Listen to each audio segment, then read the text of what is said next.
Body shot. Ooh, that hurt, didn't it? When adrenaline starts pumping and you know what you can do with this right hand, it's hard to not do that. Here are your hosts, Derick G and AJ. What's going on, folks? Welcome back to another episode of the Bloody Water Podcast. It's episode number 79, and I am your host, Derick G, man. Welcome back once again. We took the last week off because, listen, there's no UFC action. Really, there was no major combat sports action. What you had was the debut of the NFL season. Go Raiders. You know what time it is. My boy AJ that I'm about to bring on, my co-host, big Vikings fan. So, you know, we love football over here, but this is a combat sports show, and we are glad to be back. So let me bring him on. The New Mexico native, the Santa Fe bomber himself. Welcome back, brother. How did the week off treat you, man? You feeling refreshed, ready to rock? What are you talking about?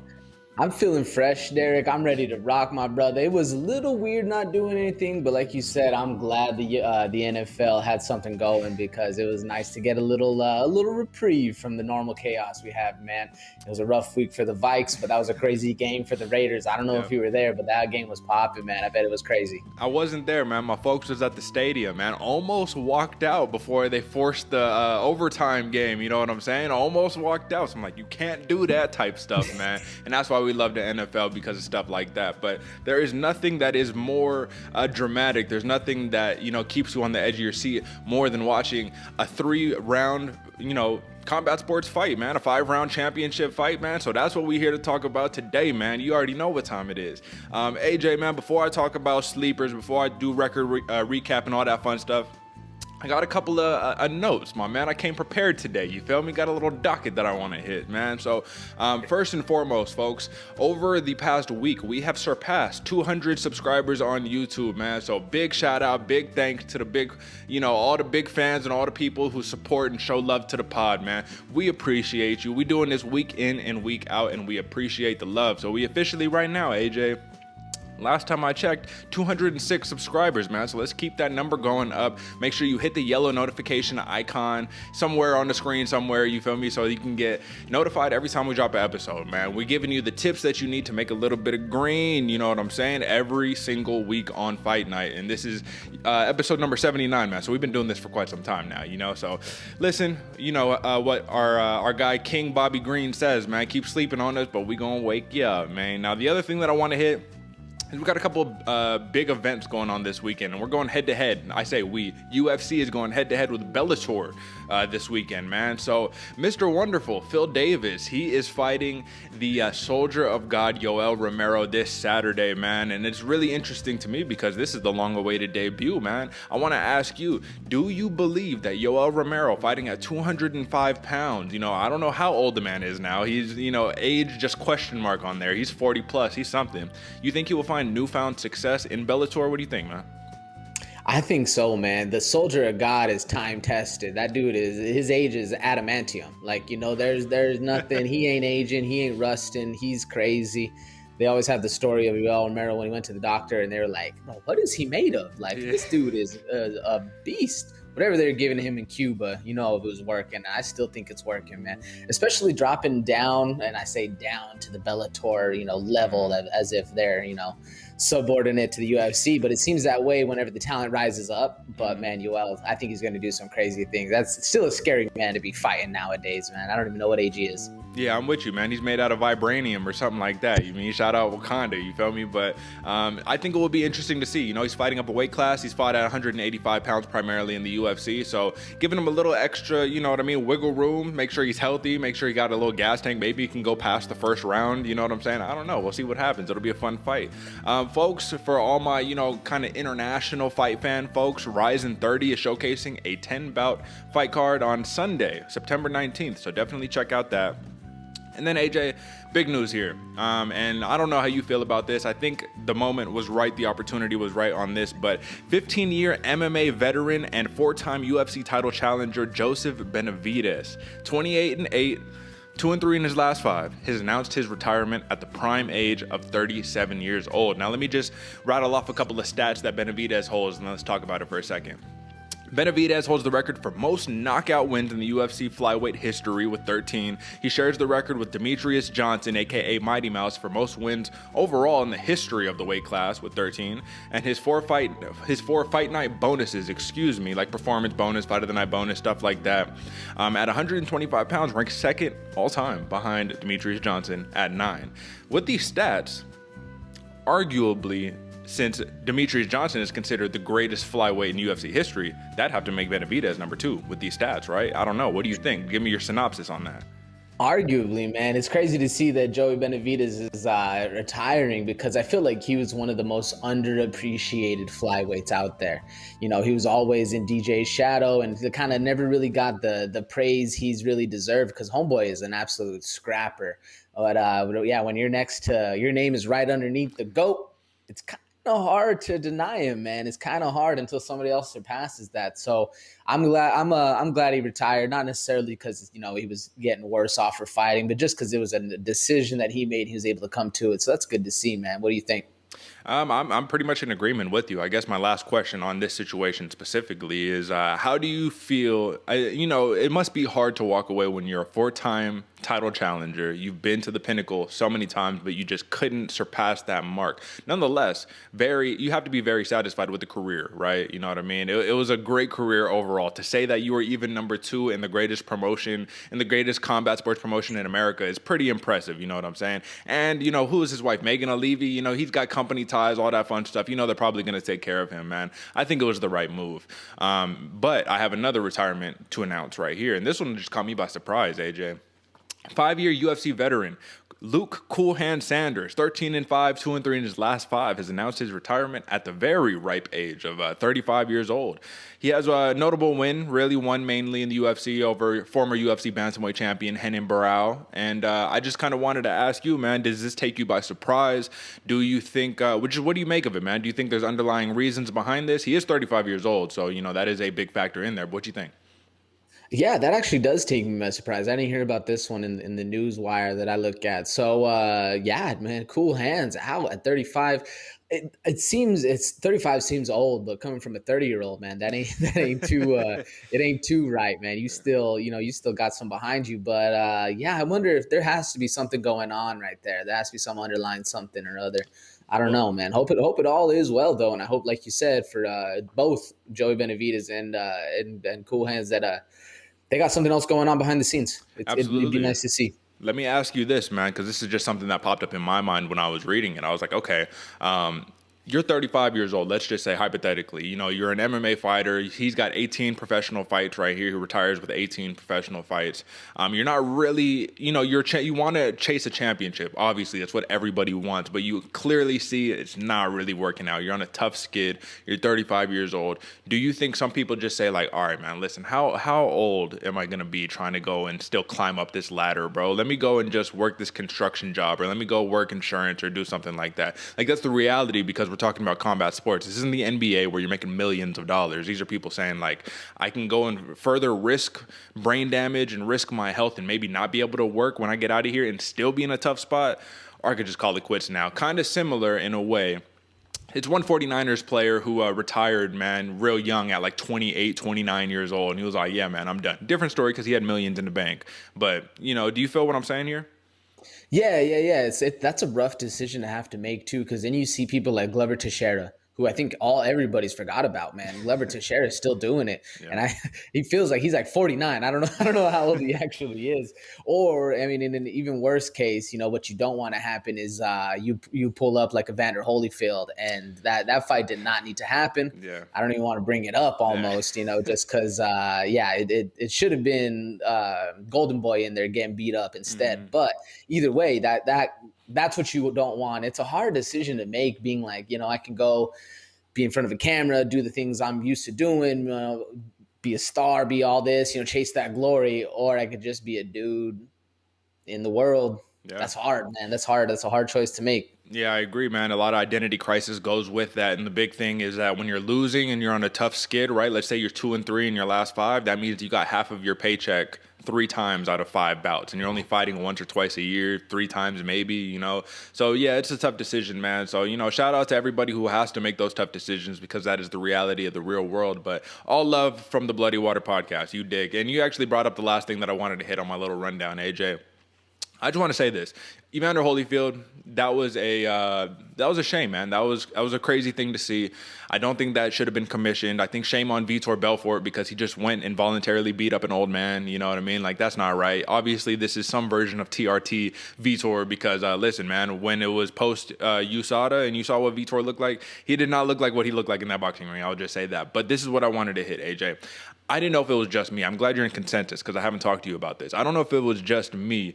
Clearly, since you agree, celebrity boxing is a goddamn spectacle, and I'm tired of it, and I'm ready for it to be done. I don't understand why the MMA community, the media, the community, people that are just regular fans, I do not understand the appeal and why so many people are covering this. The problem that we're having isn't that they're doing it, it's that all of the MMA media is flocking to cover it. You feel me? So they're putting them in the limelight. They're making it bigger than it needs to be because they're refusing to just be like, all right, man, we're not going to watch this. You know what I'm saying?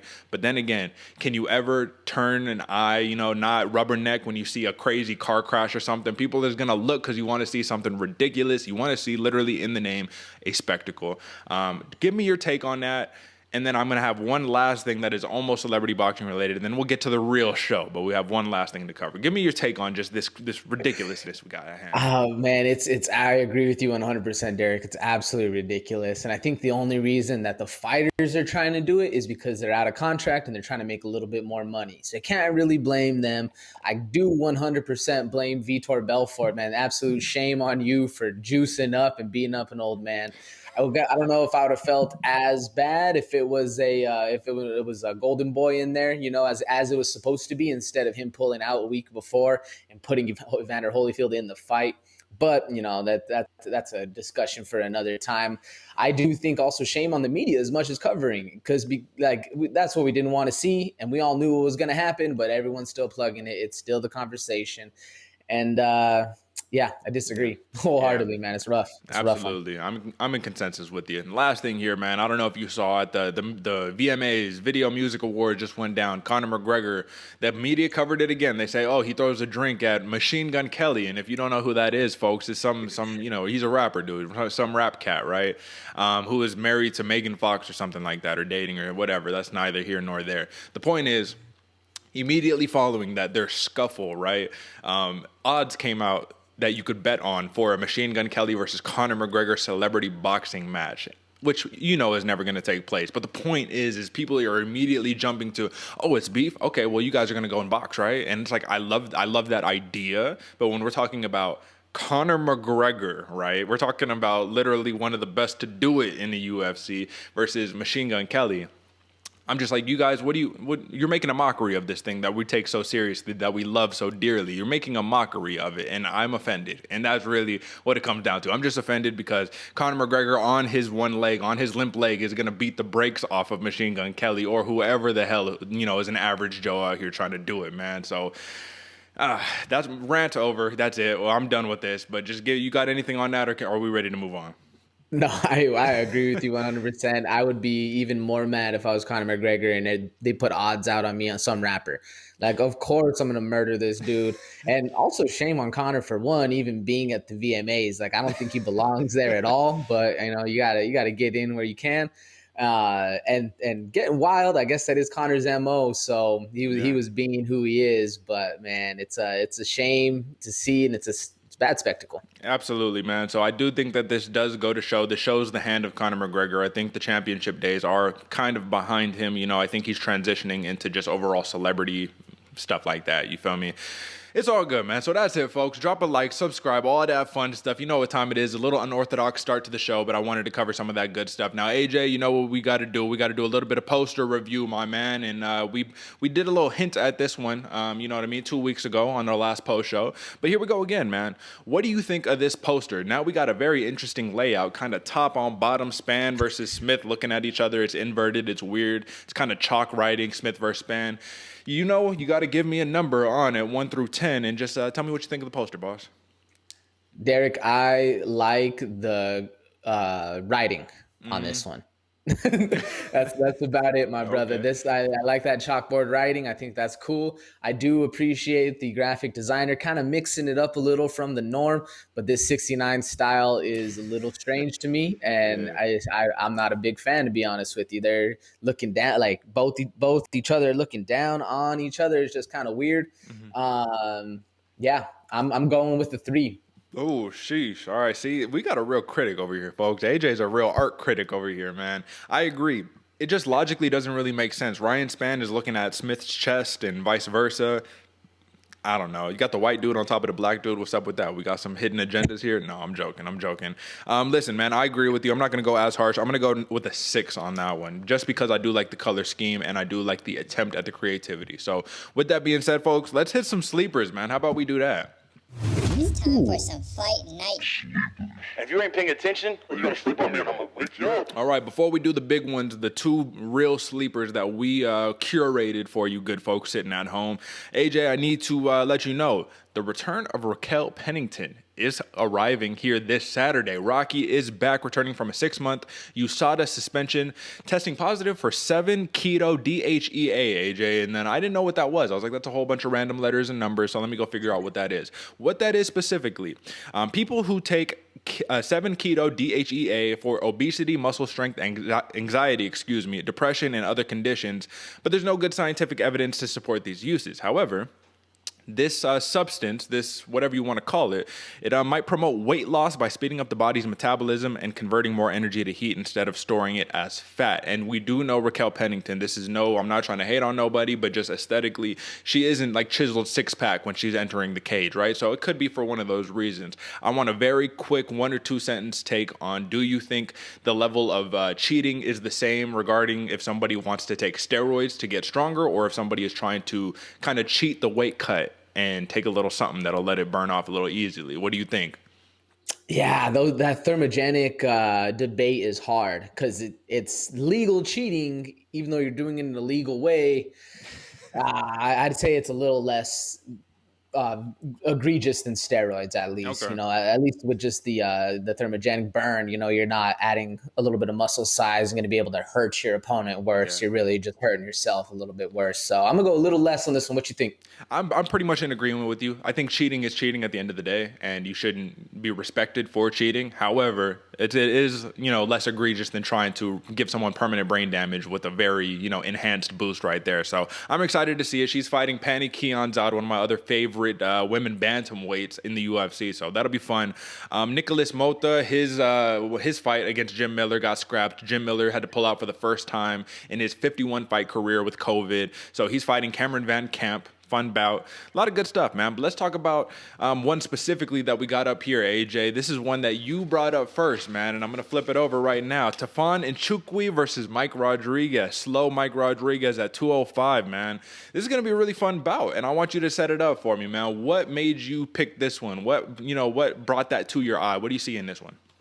You're right, Derick. Tafon the Don Nchukwi versus Mike Slow Rodriguez is going to be an absolute banger. And I had to give this main or the highlighted prelim fight a little bit of shine because there's so many bangers, from the one we're going to talk about in a second to Emily Whitmire, Hannah Goldie, Dakota Bush versus Zhu Rong. Man, there's a lot of sleepers you got to turn into on the prelims. But Mike Slow Rodriguez versus Tafon the Don Nchukwi, what made me choose it is both fighters are throwing heat behind everything. They don't really fight the exact same kind of style. You got Rodriguez, who's long and lanky, but very strong, great in the boxing, versus Tafon, who's also extremely strong, but kind of a little shorter, stays a little bit more compact. And he also has a little bit better, what I would consider, ground defense for the Don. But all those muscles on him tend to guess out. And same thing with Mike Rodriguez, he has a little bit of trouble going in the end of the fights, kind of gets a little bit tired. That slow style does work out really well for him. But I think this one, man, this one is absolutely two trains going at each other, going to cause a huge train wreck. And like you said before, it's hard not to rubberneck when there's a crazy accident going behind you. And man, this one is exactly what we're in store for. I'm looking for all low kicks and bombs going to be set off and just exchanging in the middle of the ring. It's going to be a lot of fun.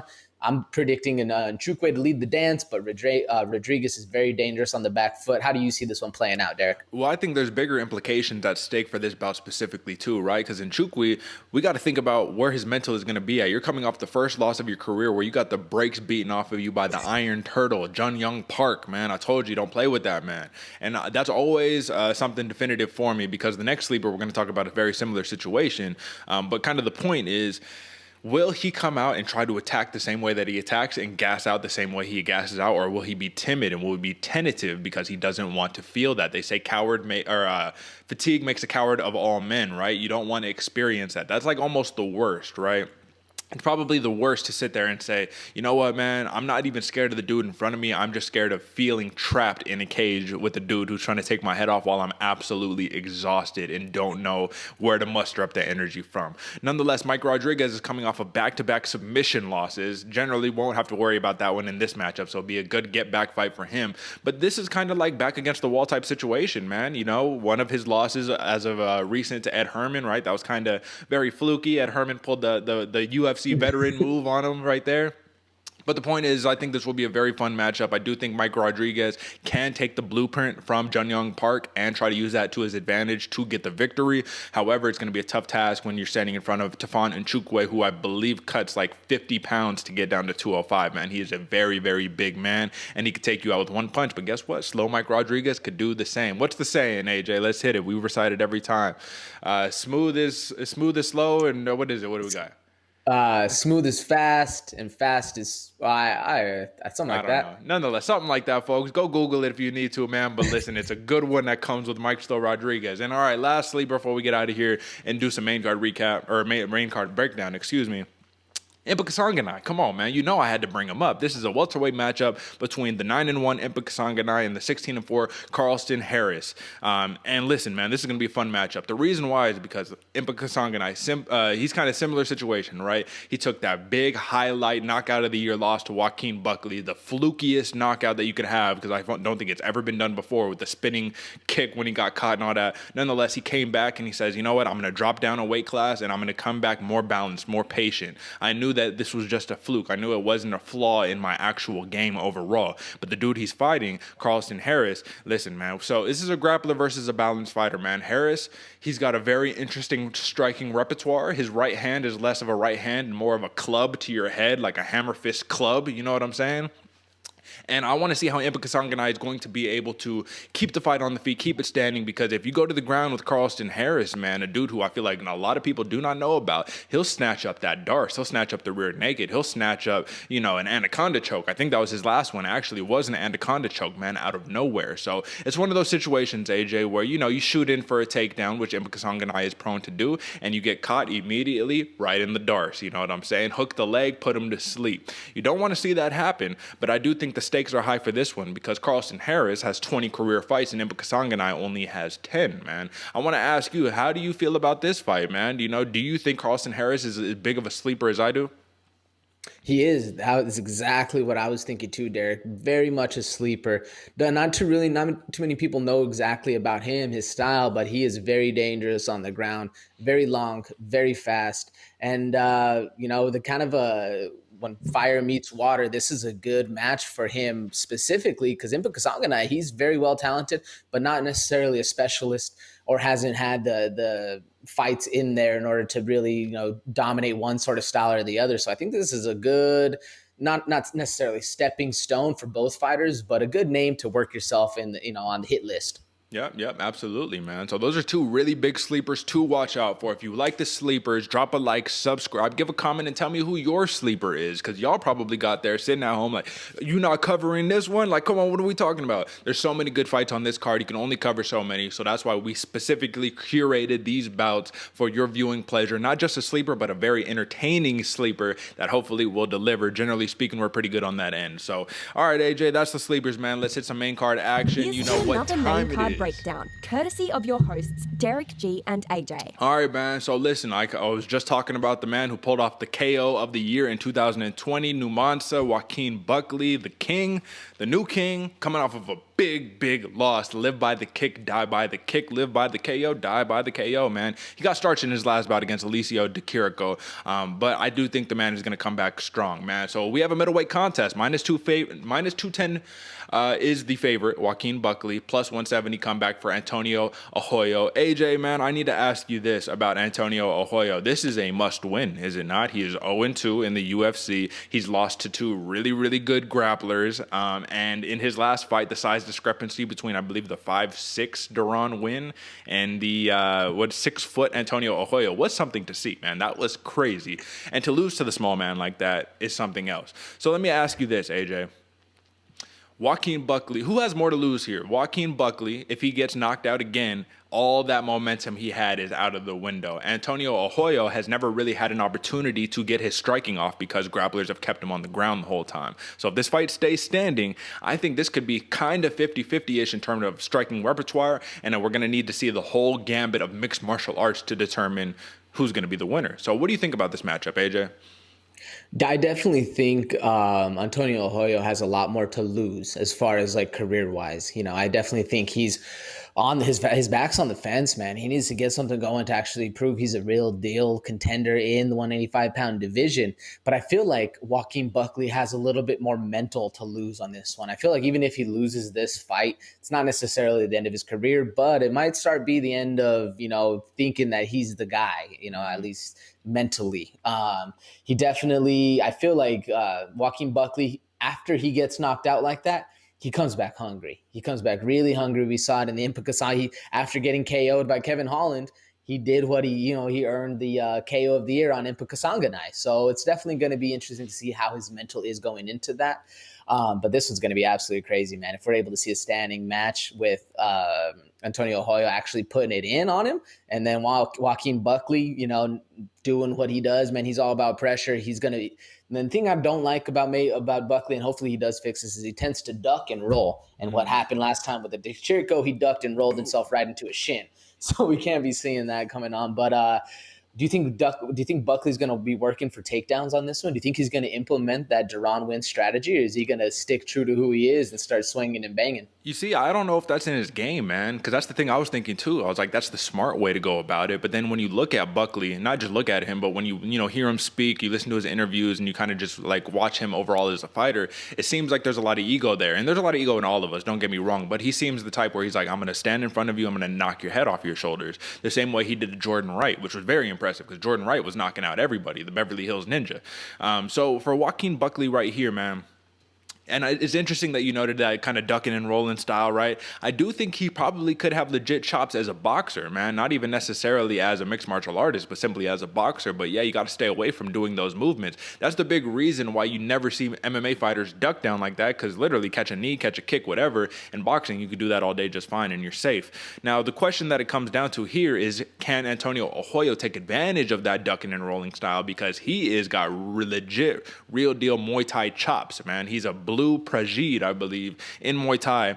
And for Antonio Arroyo, the interesting thing to me is that you want to talk about some of the best, fanciest striking? That's his game, man. He gets off the crazy spinning techniques. He gets off the big kicks. He got decent hands too. And Joaquin Buckley is a little undersized for the middleweight division. So I want to ask you about that, man. I want to know, do you think that is that going to take a toll ever? Or like, how is he coming in at 183 pounds and still just like knocking people down senselessly, you feel me? Hitting people with that extra power bar, even though he's coming in smaller than these kind of dudes. Because come on, man, you weigh in at 185 by fight night, you 200 pounds. You know what I'm saying? So he's like chugging body armor like on the scale so he can like get a little weight up. I don't know. Do you think that's gonna play into a factor?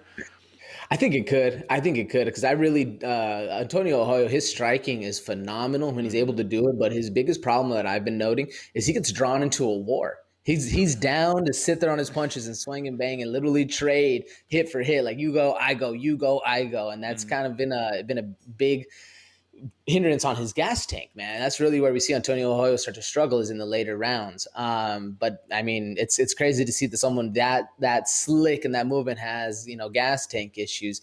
I honestly think though, this one, I think the UFC matchmakers did Buckley a favor on this one. Instead of giving him somebody, a wrestler, somebody who's going to, do crazy things to him. I think they gave him an actual somebody who's lines up pretty perfect, kick heavy fighter, little long, lanky, knows how to get in under and there for a knockout. So I think we're gonna see a payday on this one. What you think? Well, I just want to say I think that's why both of these fighters are on the hot seat, because when they give you those matchups, it's always, generally speaking, after saying, okay, we gave you the other style that contrasts you and you've lost every single time. Let me give you one that's at least favorable to you so we can see what you made of. And if you lose, you got to go, man. You know what I'm saying? The UFC is making cuts these days. You know what time it is. I will say this, man. We got a southpaw versus orthodox. Buckley being the southpaw, Buckley being the boxer. He got really good kicks too. But the thing about it is that Buckley doesn't really fight well against rangy fighters, and Antonio Arroyo, believe it or not, is at a reach disadvantage. Even though he's 6 feet tall, he's got a 3-inch reach disadvantage, 73 to 76 inches. So I find that to be very interesting. However, the kicks will make up for the lack of reach in the arms. I do believe so. When it comes down to gas tank, AJ, I think Arroyo can kind of keep it all 3 rounds. Do you think that Buckley is going to have any issue in this fight? And then let's give our picks on this one. I honestly think both of these guys have a gas tank issue, man.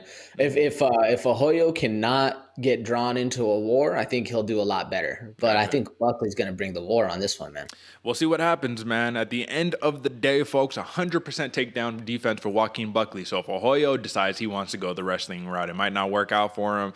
Arroyo, as we've seen, he has an inability to keep the fight standing against legit grapplers. But then again, AJ, we got to give the man a little bit of credit. You make your UFC debut versus Andre Muniz, the man who just snapped Jacare Souza's arm, legit grappler, and then you fight Deron Win after. Not really fair, but life isn't fair. Who do you got and why, AJ? Me, Derick, I'm going Buckley, KO, round 2. I think, like I said, I think we're in for a war, and I think these boys are in for a payday. Maybe not fight of the night, but performance of the night. It's going to be a fun one. Who you got, Derick, and why?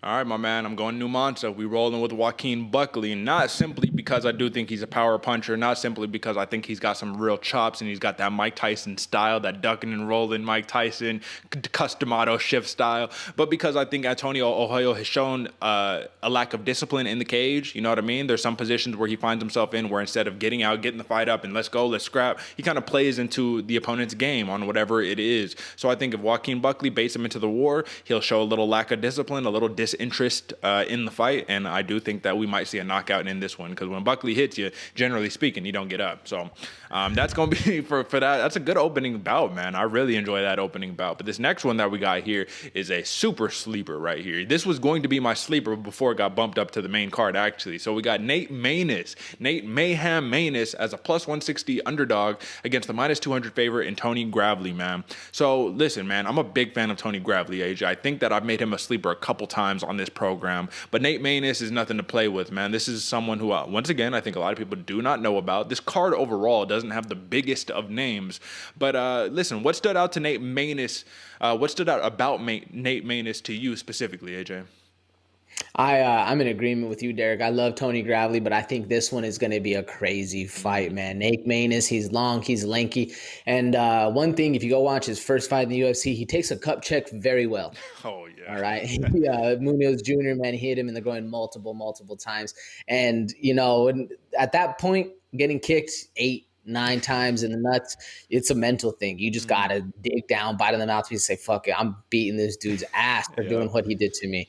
What I like about Nate Maness, man, he'll switch stances very often, and he closes the distance with it. He's really fluid, very fluid. He needs to utilize a little bit more combos. He does stay just with the 1, 2, 3. And that's it. And then he's down to trade. He's a little bit patient, but it can be to a fault because he gets lulled into that trading aspect of fighting. So I think we're in for a very, very fun fight. But what's nice about this opponent matchup against Tony Gravely, the ground game. The ground game's good, man. Nate Maness is a snatcher on the ground, bro. He will literally, if you mess up one little bit, he'll jump on your back real quick. And even against Luke Sanders in his last fight, he did get the round 2 rear naked choke. But before that, he tried to jump literally any opportunity he could. He tried to jump on this dude's back and snatch him up. Nate Maness is nothing to mess with, but like you said, very underknown. And I think this is a good sleeper. But I was gonna make it mine too until it got moved up because this is a banger, bro. For Tony Gravely going forward, man. What you think? Well, listen, man, I love all the love that we give into Nate Maness, man, but I think he has a very tough task in Tony Gravely, man, and the reason why is because you want to talk about someone being a good grappler, being a good wrestler. Tony Gravely, man, 4-time regional champion, BJJ purple belt, Taekwondo black belt, I guess that doesn't really matter, 2-time NCAA D1 national qualifier, man. This is a dude with legit collegiate wrestling chops, man, and when you see him in the cage, it's super evident. And the big X factor that I got right here, AJ, Tony Gravely is pulling the Duran win roll on this one because he is 5'5", my man. Nate Maness, we're sitting at 5'10", so it's going to be a real height disadvantage. It's going to be a reach disadvantage, about 3 inches for Tony Gravely. I do think the kicks, those Taekwondo kicks, will be able to kind of close that distance a little bit, man. But he has relentless wrestling, man. And if there's one thing that we enjoy on this program, it's the people who are relentless with their wrestling. The Islam Makashevs, you know what I mean? The Merab Dvalishvilis, give me a machine-like character who's going to go in there and he's going to go and not let Maness fight his fight. So that's how I personally am kind of seeing this fight playing out, man. Nate Maness has a clear advantage on the feet. I think he's nice with his striking, you know what I'm saying? But once again, Tony Gravely, man, when you're that power wrestler, when you're able to just go 3 rounds with the wrestling, Gravely will get tired end of round 2, come round 3. But I mean, what do you think? Do you think Nate Maness will be able to turn this into a grappling match and to try to counter the wrestling? Because if it goes wrestling on wrestling, I mean, who do you think wins, man? Do you respect Gravely's wrestling as much as I do? Yeah, I do. I feel like Gravely is the better fighter, but the better fighter doesn't always win, Derick. Sure. Excuse me. I feel like Gravely is a lot better of a wrestler, but Maness is a sneaky on the ground, man. He can easily turn this one into, excuse me. So we're going to get a cough mic one of these days, folks. It's all good. And it's weird my mute button doesn't work. I just pressed it. But anyway, I like Gravely because he's mean in a little package, man, but he doesn't carry the power. I don't think he has the power needed to put Maness away. He definitely, in his last fight against Burchak, he was hurting him. He was hurting him dirty, but I think if he had the power, he could have put Burchak away in the first. He had him out. He had him out, and he had him on wobbly stilts. Easily could have gone, easily could have ended in the first, but I don't think the only reason he was doing that is because his timing and his technique is perfect. Literally, on point. Gravely is amazing. However you're going to do, but he just doesn't have the power to take down Burchak, where I don't think, and Nate Maness has a chance. So I don't think Tony Gravely is going to be able to get anywhere near the end of the fight on this one, except, out wrestling and putting that pressure to him because he is a machine. You do got to give him that. Tony Gravely is absolutely incredible on the ground. But it's going to be cool to see how the wrestling goes against the jiu-jitsu because that's what it's made for in this one. Yeah. So I'm interested to see it.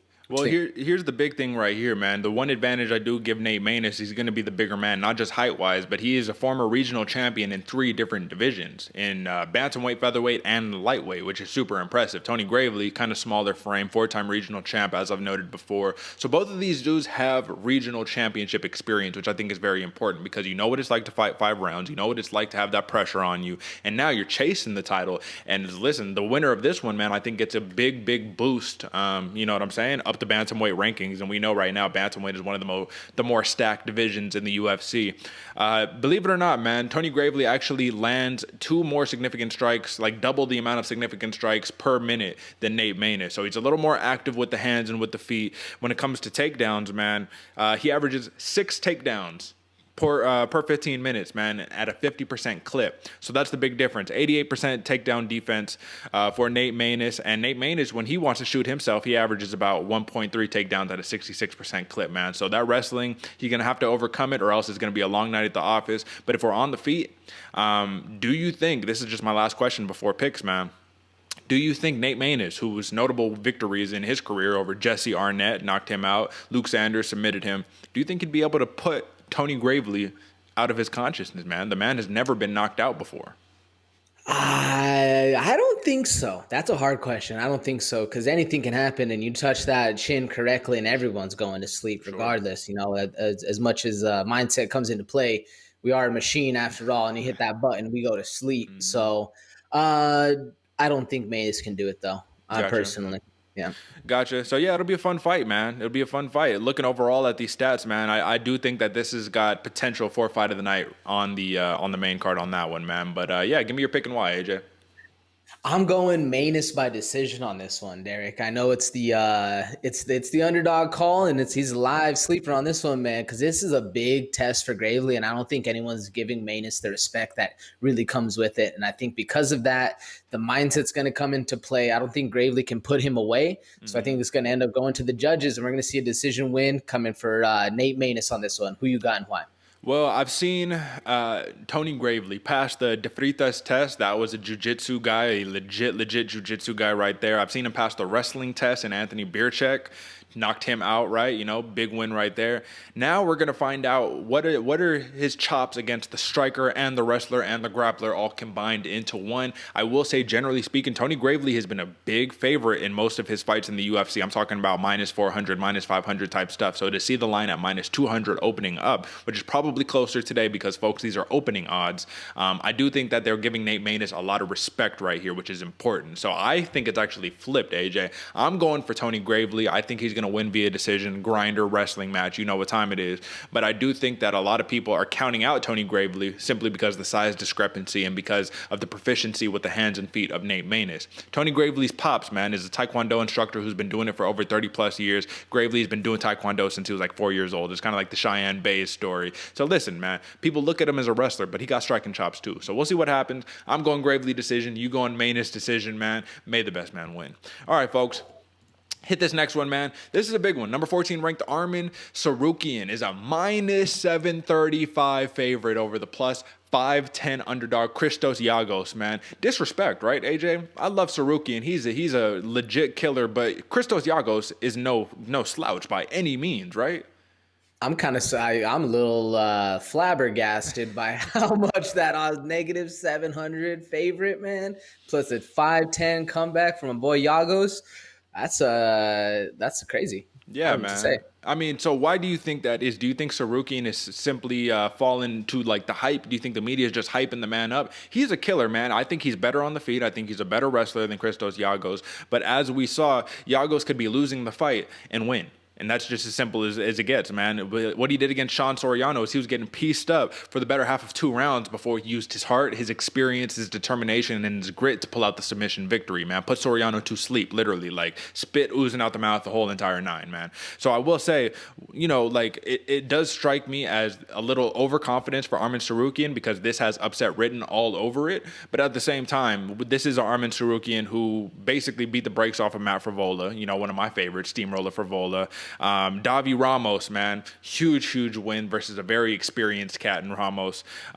Olivier Aubin-Mercier, apologies on that Canadian-ass name right there, got the big win over him. He was a big name in the UFC before he went over to the PFL, and his only loss as of late has been to Islam Makhachev, man, in a fight where we saw the wrestling almost at a stalemate. Now, the one caveat there is that rumor has it is that Makhachev was actually he had like staph and he was going antibiotics and on medicine and medication and stuff like that, so he had a weakened performance. That's word on the street, right? Don't want to take away from Arman Tsarukyan. Nonetheless, he's taking a step back here, man, because Dan Hooker, he's been calling him out. They've been trying to make that fight happen. He wants to fight a ranked guy. No ranked guys want to fight this guy. That's the problem, AJ. So maybe that is the reason why he's such a big favorite. But let's talk about the matchup, man, because I think that this one could play out very interestingly, man. Do you think Tsarukyan is going to do the normal approach that he does, which is white on rice, you know, on Christos Giagos, you know, do the Dagestani handcuff, cuff the legs, you know what I'm saying? Just wrestling pressure. How do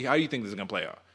Yeah, Derick, I think this one is wrestling heavy from the jump, man. Tsarukyan is a grinder, a pressure fighter, and his striking is there, but it's improving more so than, you know, on point at this moment, man. And Giagos, I don't think Giagos remembers half of his last fight because he looked like he was just out of it, just like eyes wide, taking instruction from the coach. Is like, oh, okay, I'll just do that. All right, cool. And but even that right there speaks to the heart of Giagos. And he's, I believe he's a coach for one of whatever camp he's coming out of. So, you know, he's very well talented, knows the game in and out, and he's very hard to put away, as you saw in his last fight. So I think this one's going to be a grinder of a match, man. Back and forth on the wrestling. We're going to see a washing machine, unless somebody gets a backpack put on him and it stays there. But I think it's going to be up and down for like wrestling like crazy on this one, man. What you think? Well, I will say Christos Giagos, if my information is correct, trains out of Black House MMA under James House, right? The same place that Mackenzie Dern trains under. It's kind of a private gym for like legit pro fighters and, you know, mixed martial artists and stuff like that. And let me give a quick synopsis that I wrote up of Christos Giagos real quick, man. I actually wrote something out for it. Said an afterthought by casual MMA fans, which I do believe he is. He's a high school wrestling MVP, Christos Giagos. He first broke onto the UFC scene back in 2014, went 1-2 in that span, but he was subsequently released from the promotion in 2015. After a few years of regional success, Giagos entered his second stint with the UFC in 2018. We racked up a 4-2 record. That's where we stand right here today. So what his 5-4 UFC record does not show is the comprehensive amount of fights he's had against legit names in the UFC, man. We're talking about high-level opposition, including Gilbert Burns, Charles Oliveira, the current 155-pound champion, Josh Emmett, Chris Wade, and Jakar Close. These are the type of dudes that Giagos has had to fight. Arman Tsarukyan has fought nowhere near the level or the caliber of fighters that Giagos has, which is why, in terms of intangible, in terms of experience, I give the edge to Giagos in terms of just being a dark horse and a straight killer. And honestly, Tsarukyan is my dark horse for the lightweight division, man. This dude has champion in the future. He has all of those makings, in my opinion. AJ, I see a couple of head nods and I see a couple, okay, you know, give me your take. You not loving my man Tsarukyan? What's up? Do you think he's a hype job? What are we talking about here?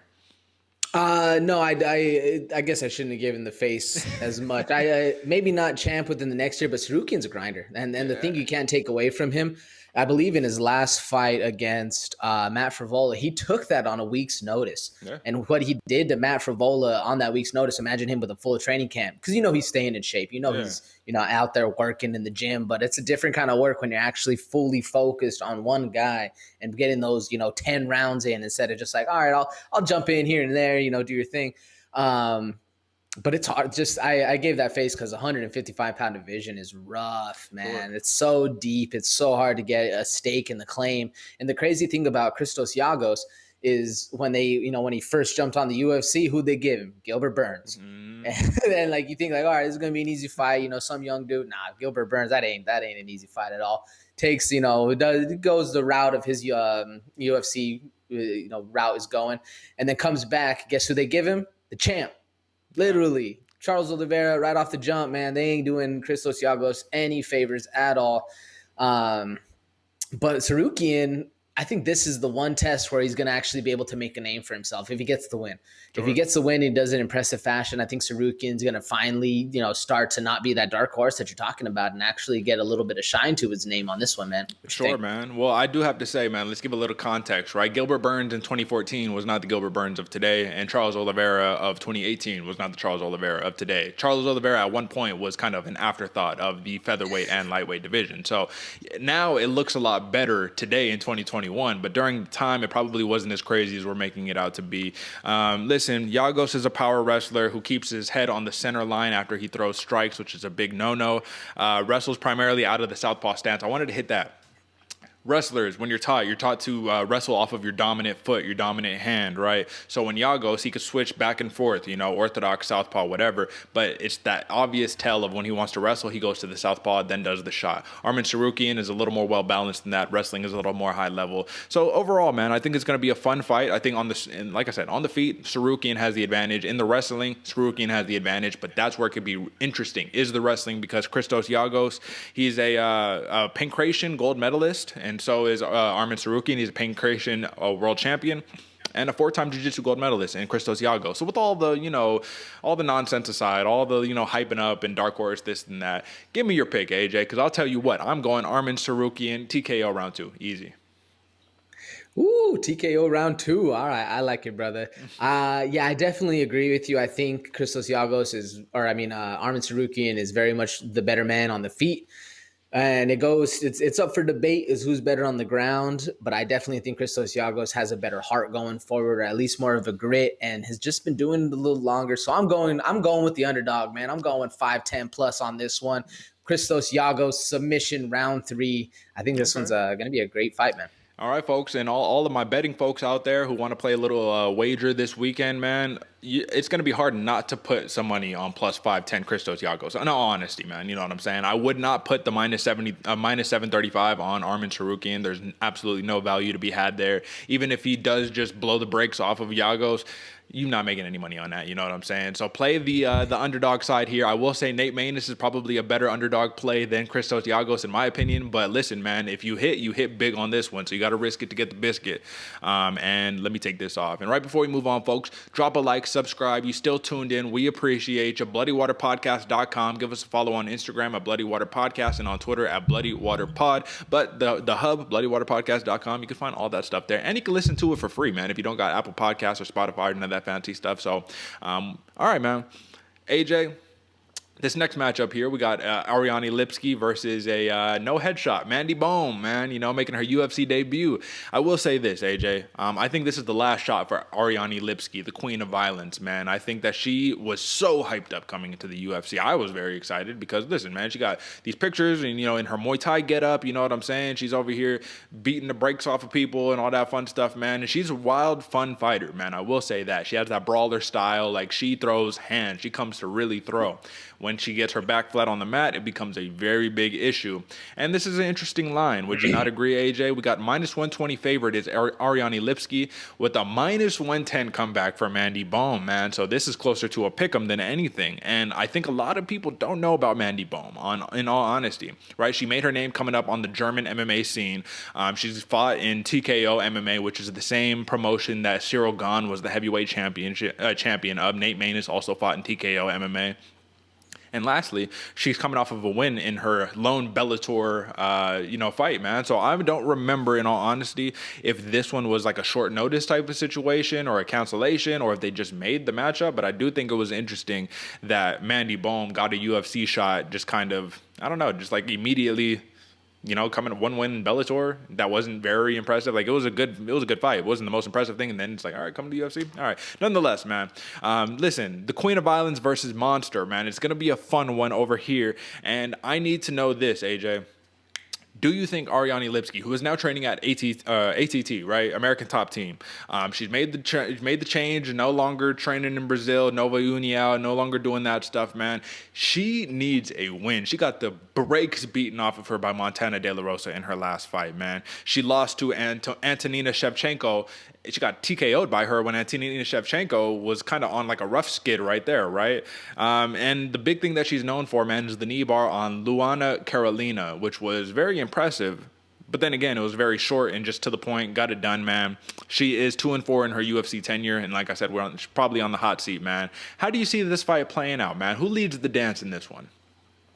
I think Ariane Lipski is going to lead the dance on this one. She's very much a brawler. She has that aggression.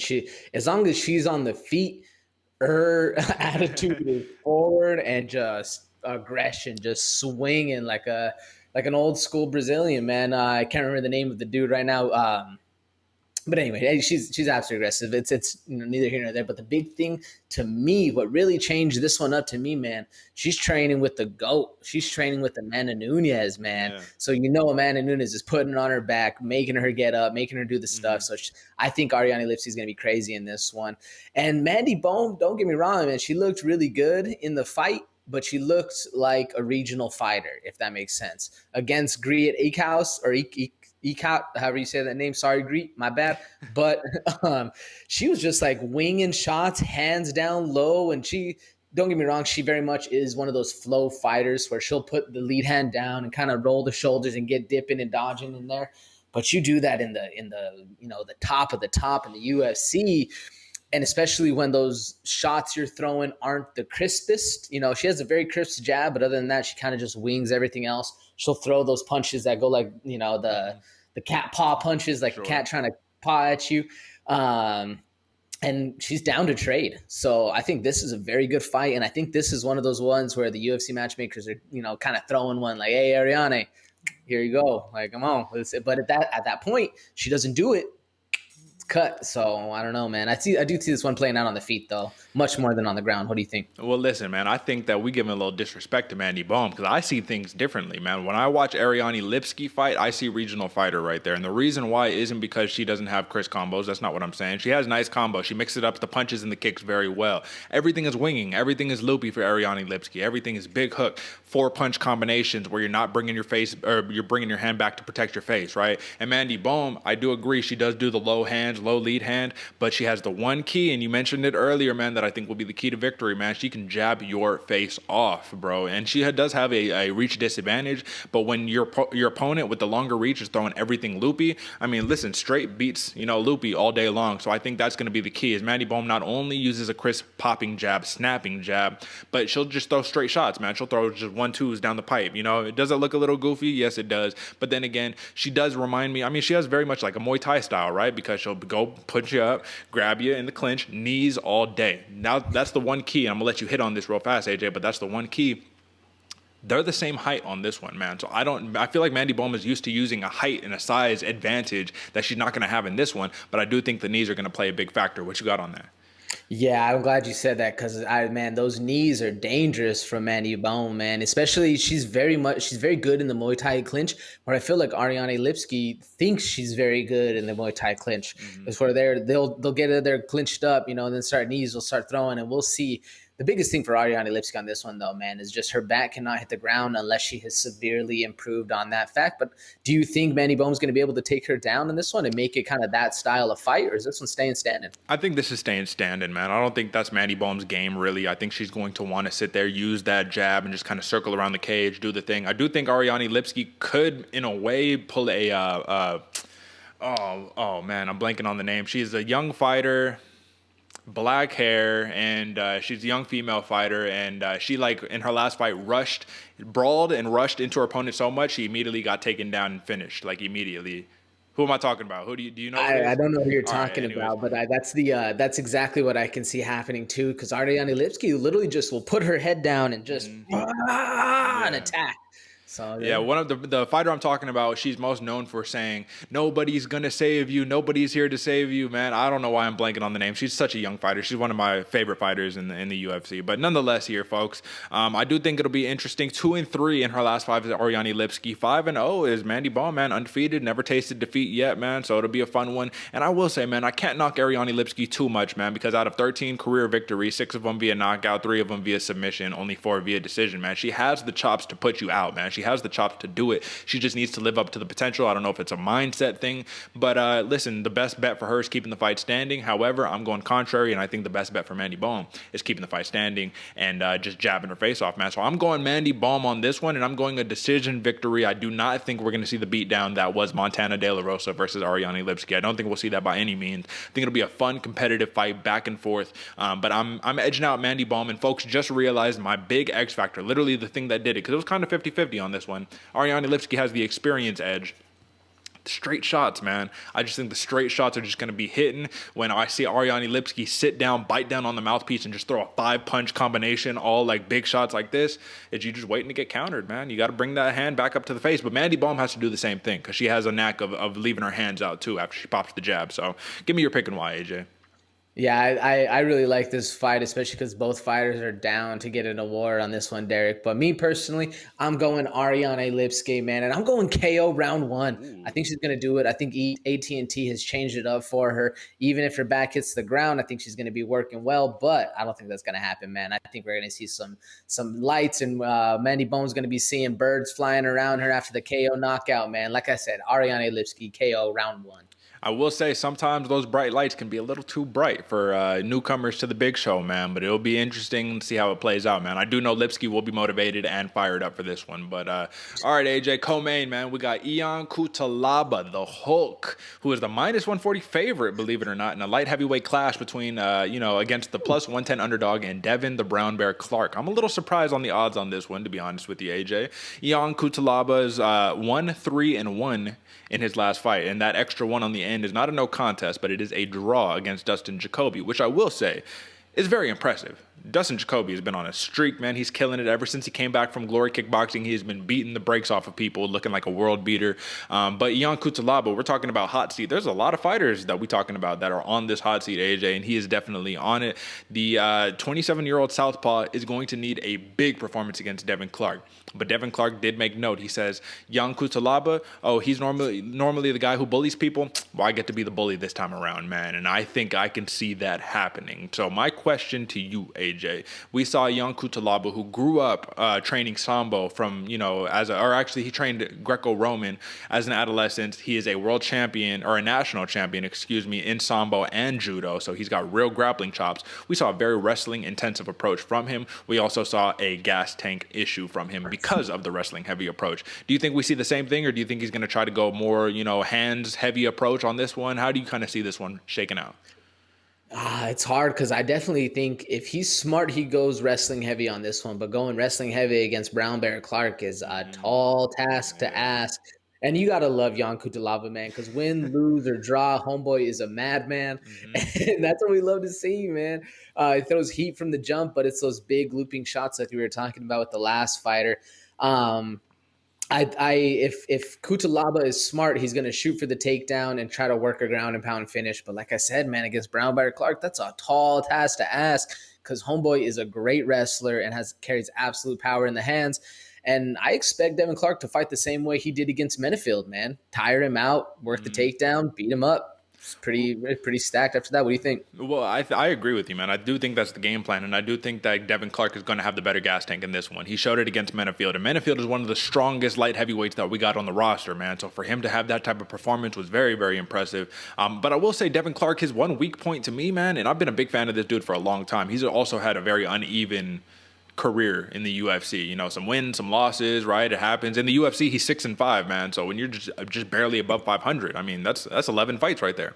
But I will say the striking seems to be a weak point to me, AJ. He just looks uncomfortable in the stand-up because the wrestling is clearly what he's trying to do, right? He opens up in this very squatted down, stance, and then he just shoots blast doubles all day long. You know what I mean? If he doesn't get it once, he's gonna shoot again and again and again until he gets it, until he tires you out, until he does stuff like that, man. So I want to ask you about last fives real quick, AJ. Tell me what's more impressive to you, or what's a more. Who do you give an edge to in this one, man? I already kind of know the answer, but I do think it's interesting. So last fight for Ion Cutelaba, Dustin Jacoby, Magomed Ankalaev, who is my dark horse for the 205 champion. As soon as give the man a fight, please, so he can become the champion already. So Magomed Ankalaev twice, Khalil Roundtree, and Glover Teixeira, right? So he's 1-3-1, but against a hit list of killers. Versus Devin Clark, he just lost to Anthony Smith, defeated Alonzo Menefield, defeated Daquan Townsend, lost to Ryan Spann, and Stosic. I don't remember the man's first name, but that's the last one on the list, man. Clearly, we have the edge for Ion Cutelaba, correct? Yeah, I mean, the only one that doesn't really stand out is Darko Stosic. Daquan Townsend's also kind of, sort of, yeah, exactly, on that fence of the list. But I definitely give the experience in the last five to Ion Cutelaba. I mean, come on, man. You have to fight Magomed Ankalaev twice? Come on. I mean, that was his own doing on that one. I think he deserved that. And he got knocked out twice, literally, in the first round. So it's like, oh man, that's a rough one. But he did have the one, where he beat the brakes off of Khalil Roundtree, right? That was a big win. And then, losing to Glover Teixeira, that's the unstoppable Glover. You know what I'm saying? But okay, man. Once again, we have another situation where we have big looping shots for Ion Cutelaba, which has spelled a lot of trouble for him as of late, right? Because everything is big, huge animated motions, and you can knock your head off, man, with that. But Devin Clark, I don't think he'll put himself in those positions because he'll be too busy trying to do the wrestling stuff, man. My question here is, I have a bold prediction that I don't want to come to fruition, but are you familiar with the last Ryan Spann loss that we'll talk about right here in the main card in a second, was to Johnny Walker, right? Do you remember how that fight played out? Elbows and hammer fists is what I got down. I actually didn't watch that one. So I'll just tell you, it was very, very quick fight. Ryan Spann doing their thing. Johnny Walker, they go. Johnny Walker has his back against the cage. Ryan Spann shoots in for a takedown, and it's the classic elbows to the side of the head, sleep immediately, done. Just like that. I do remember that fight. Yep. I hate to see that happen, but when you have wrestling heavy fighters, sometimes you get caught in that takedown process, and in MMA, you just can't leave yourself there, or else you're super vulnerable, right? Do you see that happening? Because I kind of have a feeling both of these dudes could knock each other out just like that. Just a couple elbows right there to the side of the head. They're sleep, done, call it a night. What do you think? Yeah, I could see that happening. I mean, the crazier things have happened in the cage. So I could definitely see either Jan Cutelaba or Devin Clark getting a couple good elbows in and knocking each other out. My question to you, Derick, is who do you think has the better stand-up for this one? Because like more technical, well-rounded, who's going to take the advantage on the stand-up? Because I feel like Devin Clark in practice has that. You know, he looks good. But then when the punches start flowing, it's a little bit basic and it's a little bit timid, if you will, whereas the opposite for Cutelaba. Homeboy's not timid at all. What do you think? Well, I would have to say that I think Jan Cutelaba in fight, in the cage, has the better striking, more poised, composed striking. Devin Clark just seems a little panicked to me, you know what I mean? He throws the big winging overhooks, you know what I'm saying? The one difference is Devin Clark does have a nice right cross, and I do respect that.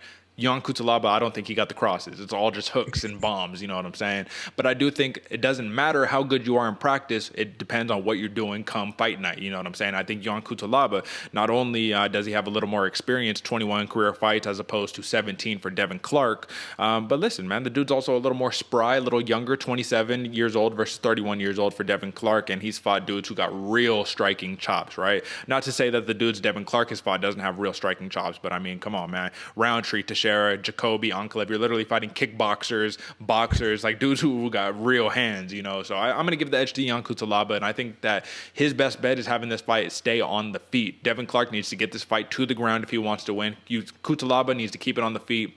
But then again, Cutelaba is probably going to be in fire panic mode because another loss right here, man, might signal the end of your UFC days. For Devin Clark, I think he has a little more wiggle room.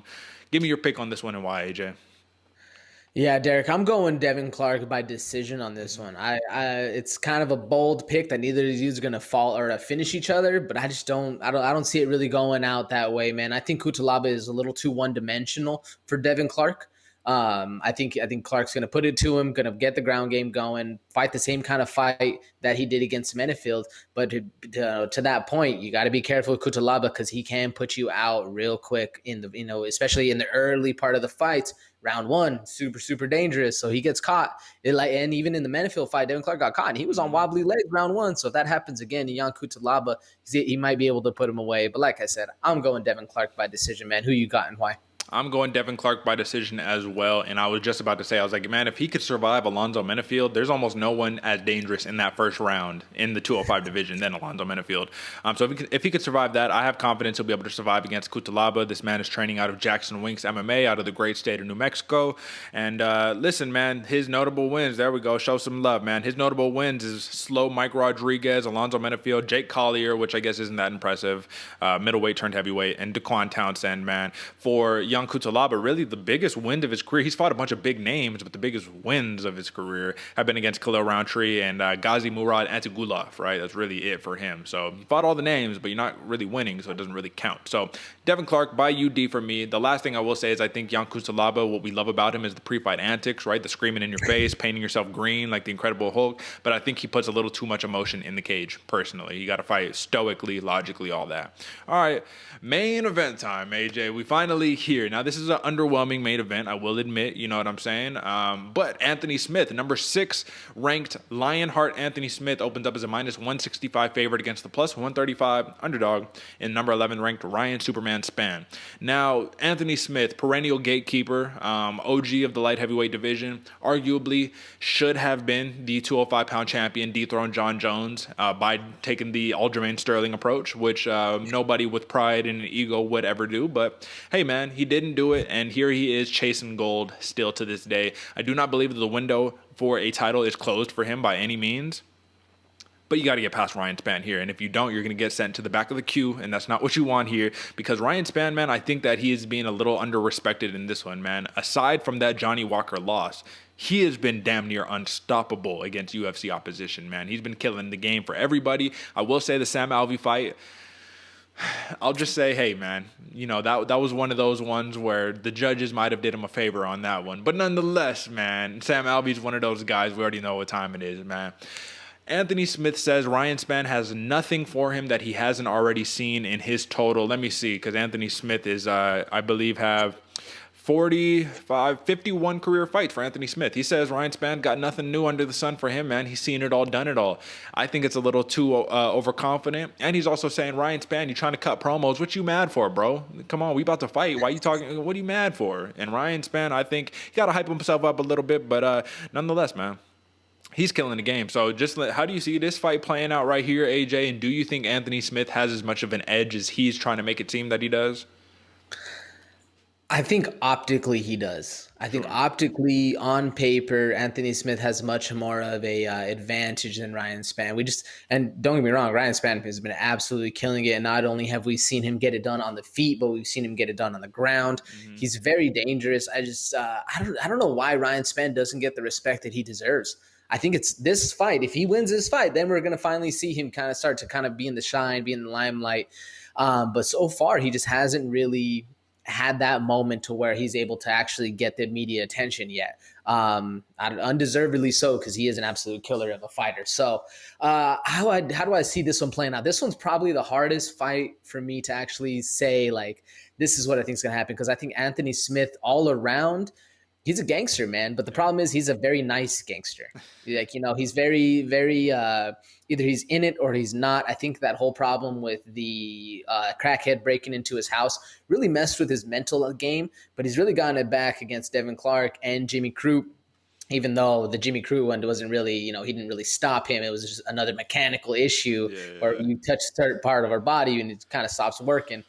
I think Anthony Smith, he's going to be leading in the stand-up at the start, where Ryan Spann, he's going to come in, he's going to really put a hurt to him, and then Anthony Smith's going to have to take it to the ground, get some ground game going. We're going to be able to see the chops of Ryan Spann on this one. This one's a very interesting fight to me, Derick. How do you see this one playing out? Well, I will say on this one, man, for Ryan Spann, he is underrated in a lot of areas, right? He actually attempts more takedowns and lands more takedowns per fight than Anthony Smith does. And Anthony Smith we're all considering, he's the grappler, he's the wrestler. If it gets to the ground, he's going to just be getting his ass kicked for 4 rounds and then land a random ass like arm triangle, you know what I'm saying? And just finish the fight, because that's what Anthony Smith can absolutely do. But then again, we're talking about I take that back. He does average a little more of a takedown. Not crazy amount. I was looking at significant strikes landed per minute, so my fault on that one. Nonetheless, man, still, Ryan Spann does got the wrestling chops. We saw him lock up some, rear naked chokes or whatever the case may be. He can lock up the submission on you real quick, not a problem. But I think he has this very stalking approach to his fight game, man. He's just in your face, and he's patient, man.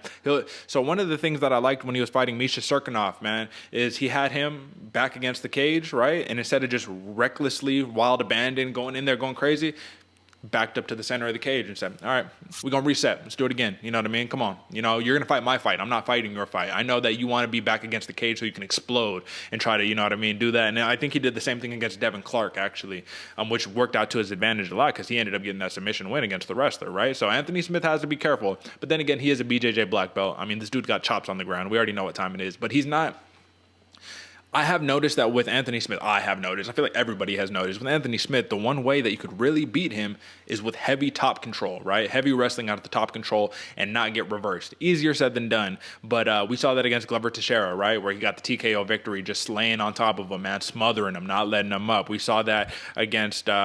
even Alexander Rakic, man. Rakic with the big kicks, with the big wrestling approach, That's the big catalyst right there, man. Ryan Spann has good hands too, but Anthony Smith has a very heavy lead leg that he leaves open to getting calf kicked all day long, man. Overall, though, I do think Smith is very patient. You know what I mean? Do you think that can win him the fight overall? Just experience, poise, and patientness, being patient, however you want to say it? Yeah, I definitely think a cool head, a cool, calm, composed manner in the fight can definitely win you one, especially when Ryan Spann isn't necessarily pushing the pace. He's not, he's not a pressure fighter. He's not going to be in your face. Like you said, he's very, not necessarily poised, but stocky. He'll stalk you down. He'll take advantage of his prey. And to your point, Anthony Smith does have a very heavy lead foot, but it's because that jab is very snappy.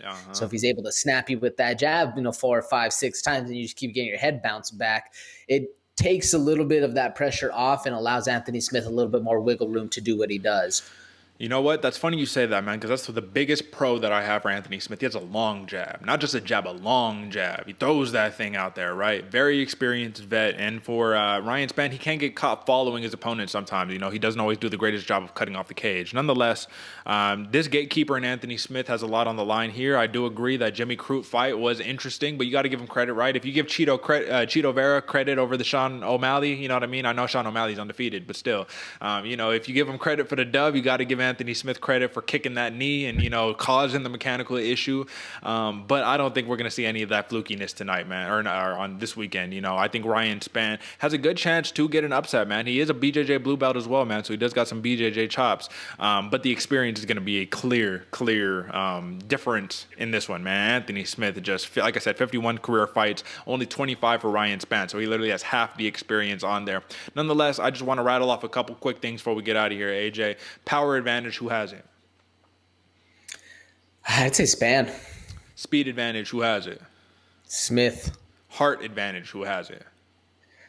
Ooh, Smith. If Gangster Smith shows up, Okay. Because we've seen Anthony Smith not quit but be okay with losing. But if he shows up in that gangster mentality where he's biting his mouthpiece in the beginning and staring you down, I think Smith. Who has more pressure on them on this one? Smith. I'd say Smith on that one too. So clearly, like I said, the odds are stacked against the man a little bit, right? He has a lot more going for him. For Ryan Spann, this is almost a fight that nobody believes he's going to win anyways. You know what I mean? So I do think that gives you a little extra oomph, you know, in the pick right there. Just because if you lose, oh, well, you're supposed to lose. It's Anthony Smith. You know what I mean? Like, this dude just fought everybody, right? So, yeah, I agree. Most of the things line up in Smith's favor, but the one thing that could drop you at any point in the fight is that power advantage for Spann, man. He just hits different. He hits different, and I think that's all we need to say on this one, man. So, let me just rattle off a couple notable wins for my guy Lionheart right here, man. Jimmy Crute, TKO round 1. Alexander Gustafsson, submission round 4. Volkan Ozdemir, submission round 3. Shogun Hua, knockout round 1. Rashad Evans, knockout round 1. Like, he's finished all of those people. He didn't just beat them. He finished all of them. And what we're talking about for Ryan Spann in his young UFC career, Sam Alvey, split decision. Antonio Rogerio Nogueira, KO round 1. Amisha Serkinov, TKO round 1. Those are the big wins for Ryan Spann. So clearly there's a difference there. And this would be the biggest win of Spann's career if he can get it done against Lionheart Anthony Smith. Give me your pick, AJ, and why? Yeah, this is definitely the biggest test for Spann to really prove if he's a top-tier fighter. Personally, though, man, I'm rocking with Anthony Smith on this one. I think this is his time. I feel like he's in the flow. He's got all of his mental stuff behind him, and he's going to be that gangster that we're loving to see Anthony Smith come out and perform as. I'm going Anthony Smith by decision on this one. I think it's going to be fight of the night potential. It's going to last a long time, and we're going to see a lot of trades go back and forth, man. I'm excited for this one. Who you got and why? I'm rolling with the underdog on this one. A very live dog, in my opinion, with Ryan Superman Spann. There's just something about the man when he fights. There's an aura to him. You feel me? There is a presence to him that just makes me feel like this man isn't going to lose. When you just look at his fights and you look at the one loss, it was a very fluky loss. It's different, right, AJ? I think I've asked you this before. On what would you rather have if you had to choose? Getting knocked out in, you know what I mean, 45 seconds against somebody, or getting thoroughly beat down for 5 rounds? Yeah, I'd rather take the fluke of the knockout, man. You feel me? Because, at that point, I think Wonder Boy said it as well. He's all like, I would just understand in my head that for 5 rounds, there was nothing I could do. I tried my best for 5 rounds and just got my ass beat. Like, you don't want to feel that demoralizing type, defeat. And Anthony Smith kind of had that against Glover Teixeira, right? So, but then again, it's Glover, man. That's comparing apples to oranges and all that, man. So, like I said, I'm going Ryan Spann. I'm going to decision victory. So, listen, man, we going head to head on these picks. We got a lot of different picks, man. Once again, may the best man win. You dig? All right, folks. So that is the main card, man. I know we got a little bit of a longer episode this time around, folks, because of my rundown in the beginning. But thank you if you're still over here tuned in with us. We got to hit one last thing. The fight of the night. Come on, what are we talking about? And we got so many to choose from. It's almost unfair in this one, AJ. But give me your pick for fight of the night. Man, my fight of the night, there are a lot to choose from. It's almost hard to say which one. I'm going Nate Maness, Tony Gravely, man. I think that's going to be the fight of the night. I think it's going to be up and down. It's going to be a washing machine scrap. And the two like smaller weight dudes are going to be swinging and banging, brother. I think it's going to be a lot of fun. Who's your fight of the night? I do think that'll be a fun matchup, man, but I'm going early on the prelims, folks, so tune in. You know what I'm saying? If you chilling, you waiting for the main card and all that, you just let the prelims run in the background, make sure you catch Gustavo Lopez versus Alatang Haley, man. I'm telling you this right now. The only reason this did not make it as my sleeper is just because I thought who was my sleeper, AJ? It was the Impa Kasanganay and Carlston Harris. I just thought that had bigger implications, clash of styles and all that. These two dudes, Lopez versus Alatang Haley, are going to walk forward and they're going to get into a war. And they're not going to protect their face, and they're just going to see whoever drops first basically loses. You feel me? So it's like last man standing type of matchup, man. This has fight of the night written all over it. And I honestly think, because both of these men are coming off a loss, I think that this is another one of those, all right, man, we'll give you another striker, bro. You feel me? I think Gustavo Lopez's last loss was to Adrian Yanez. You know what I mean? Got starched out by Adrian Yanez, right? So he's going to have something to make up for, but he's a kickboxer, man. He reminds me a lot of my other guy, I'm blanking, but another really, really good kickboxer that's in that. You know, we got so many stacked fighters on this one, man. So that's going to be the fun fight of the night that I got for this one, folks. And that brings us to the end of the show. So drop a like, subscribe, all the fun stuff. We appreciate you rocking with us. Next week's episode, or I guess I should say the episode coming out on Monday for our post show, will be episode number 80, man. So we're cruising along, close to getting to 100 episodes, man. So, with that being said, subscribe. You see the little button. Here we go. It's on the screen right there. If you're listening, folks, rate us 5 stars on Apple Podcasts or wherever you get your podcasts up, man. That'll just boost us up a little bit. When people type us in, they'll be able to get straight to the show. We really appreciate that stuff, but that is very, very important if you want to show love. And if you don't want to subscribe because you don't even got a YouTube account, you just sign in on a guest or whatever, man, then just make sure you rate us, all of that fun stuff. But everything can be found at bloodywaterpodcast.com. And you know what time it is, AJ, man. A lot of fun fights to look forward to. We got football on Sunday, UFC on Saturday, man. Bellator on Saturday. You know, we got all of the good stuff coming up. I'm excited. I guess that's all I got for you. You got any last words for the people, AJ? No, man, it's going to be a great weekend of fights. It's going to be a fun one, man. Make sure you tune in. And like my boy said, leave us a subscribe, even hit us with a comment, a like, shout us out to the homies. Let us know. You know, we just, like you said in the beginning of the show, we just passed 200, but that means we're on our way to 500 and keep climbing. All right. So do us a favor, hit us with the subscribe, hit us with the comments. We appreciate it. Bloody fam over here loves it. And yeah, man, that's about it. All right on, folks. So that is it for us. Until next time, we'll do it again, folks. Peace.